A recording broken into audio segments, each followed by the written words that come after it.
iyo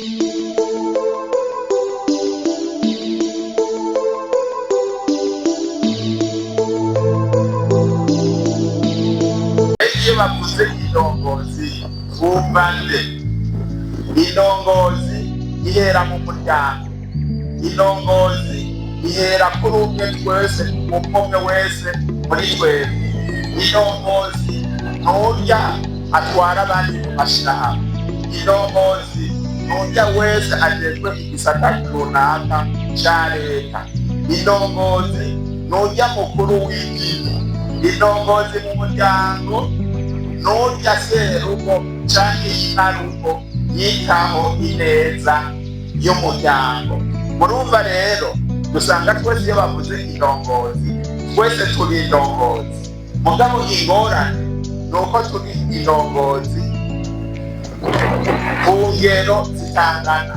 Hariho indongozi ntonto, hariho n'indongozi nkuru.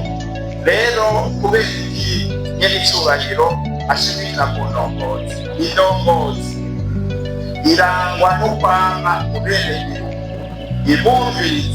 yumviriza ingorane bafise, ibibazo bafise, imyitwarariko, kugira ntavyandike gusa ahubwo aca abitorera inyishu. Mu bisata vya leta indongozi ijejwe no kwama mu benegihugu mwihanga Imana iba yarakujejwe, ukabumviriza ibibazo byabo, hanyuma ukishira mu kibanza cyabo, hanyuma ukabitorera umuti.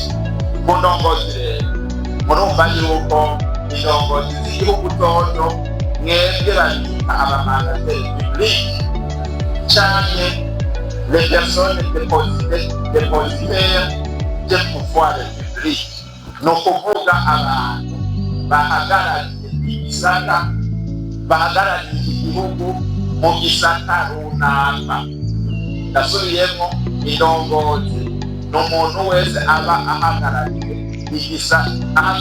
leta mu gisata runaka. Indongozi irategekanya igacinya umuntu ahagarariye igihugu aba ari indongozi. Abaze kuba indongozi arakoresha amategeko y'igihugu, agahagararira igihugu neza aho haca hateye indongozi rero irumviriza ibibazo by'abantu ikabama hafi, hanyuma rero igaca itorera umuti ibibazo bamuzaniye.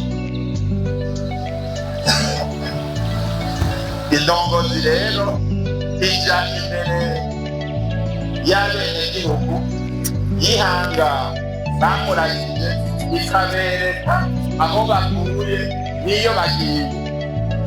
Umushefu mwiza aje imbere y'ihanga yiwe akavuga ati turaha amugabo tugomba kuja hari.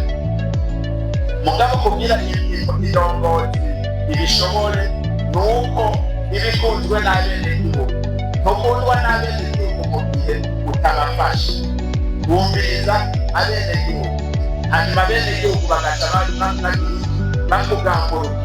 bakugamburukiye rero mutamubwira kandi ibindi n'icyubahiro mukuru w'igihugu cyacu yamatubwira bikakira yewe baca babuze ibintu kumwe akavuga ati tugiye kubona akazoza n'ibikorwa bimeze uku n'uku, none twese turangurure tugenda.